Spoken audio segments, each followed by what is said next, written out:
Hi hello, എല്ലാവർക്കും പുതിയൊരു വീഡിയോയിലേക്ക് സ്വാഗതം. ഇന്ന് ഞാൻ പറയാൻ പോകുന്ന ചെടി ഈ കാണുന്ന ചെടിയാണ് കേട്ടോ. എന്ത് ഭംഗിയാന്ന് നോക്കിയ ചെടിയെ കാണാൻ. ഇന്ന് നമുക്ക് ഇതിനെക്കുറിച്ച് കാണാം. ഇതിൻ്റെ പേരെന്താണെന്ന് അറിയാമോ ഗൈസ്? ഇതിൻ്റെ പേരാണ് ആൾട്ടർനാന്തറ ബ്രസീലിയാന. പേര് ഇച്ചിരി കഷ്ടമല്ലേ? കുഴപ്പമില്ല. ഇതിന് സാധാരണയായി വേറെയും പേരുണ്ട് കേട്ടോ. നമുക്കത് നോക്കാം. സാധാരണയായി ഇതിനെ ജോയ് വീഡ് എന്നും ചില സ്ഥലങ്ങളിൽ പർപ്പിൾ ജോയ് വീഡ് എന്നും വിളിക്കുന്നു. ചുവന്ന ഇലച്ചെടിയെന്ന് പറയുന്നു കേട്ടോ. നമുക്കതാണ് എളുപ്പം, നമുക്കങ്ങനെ വേണമെങ്കിൽ പറയാം, ചുവന്ന ഇലച്ചെടി. ഓക്കെ, അപ്പോൾ ഈ ചുവന്ന ഇലച്ചെടിയെക്കുറിച്ചാണ് ഇന്ന് പറയുന്നത്. വായോ.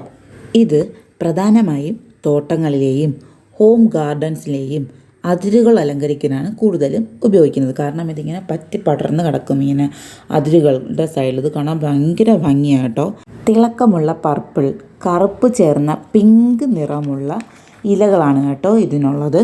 ഇത് ചെറിയ ബുഷ് പോലെ വളരുന്നു.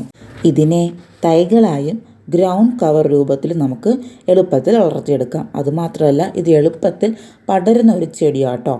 ഇതിൻ്റെ പൂക്കൾ ചെറുതും വെളുത്ത നിറത്തിലുമുള്ളതുമായിരിക്കും. പ്രധാന ആകർഷണമാണ് ഇലകളുടെ നിറവും രൂപവും. ഇതിന് നന്നായി ഡ്രെയിൻ ചെയ്യുന്ന മണ്ണാണ് ആവശ്യം കേട്ടോ.